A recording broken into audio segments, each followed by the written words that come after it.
Well, good morning to you, and thank you for having me. Now, this morning, what is happening is we expect in the next few minutes the Electoral Commission here will start distributing electoral material on the streets, and especially the streets that we have been to.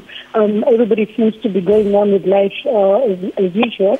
Elections is not until tomorrow, but what you realize is nights are ending very fast. By at least 6 o'clock, most people are indoors, even though there is no curfew. And the days also seem to start very late. By at least 7 o'clock is when you're seeing people streaming out of their houses. The opposition insists that they will not be participating in the election.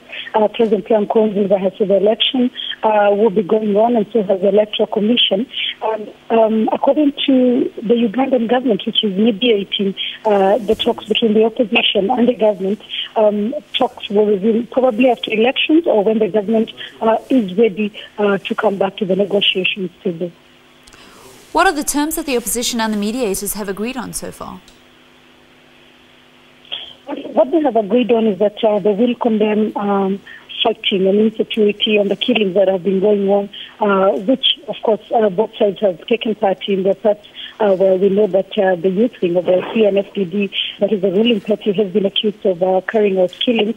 But the government is also saying that there are places where the opposition has actually been the one that has provoked the killings and been involved in the killings. The opposition, of course, denies. They have also agreed that they will sit down and start negotiations on the formation of a government of national unity as recommended by the East African community. They still are not agreeable on whether the election should go on the electoral calendar. And of course, the opposition insists that President Nkurunziza should not be vying for a third term. They insist it goes against the Arusha Accord that brought Burundi together after years of fighting. And they also say that it goes against the constitution. Of course, that is now watered under the bridge because the East African community seem to agree that President Nkurunziza should go ahead and contest the election. Instead, what they seem to be agreeing upon now is the formation of the government of national unity, and that is where it seems most of the concentration is on.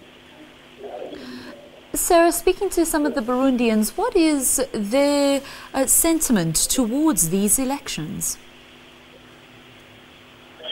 Well, when you speak to them, most of the people, what they're saying is that they just want the day to come and go. A lot of them just are hoping that the election will come and go and that the country can continue being at peace, because a lot of time has been lost, a lot of lives have been lost, and the economy is almost limping. People are saying the cost of living has become so high, and so they just want tomorrow to come and go. All right, thank you very much. That's our East Africa correspondent, Sarah Kimani, speaking about the Burundi elections, which are due to get underway tomorrow. We continue with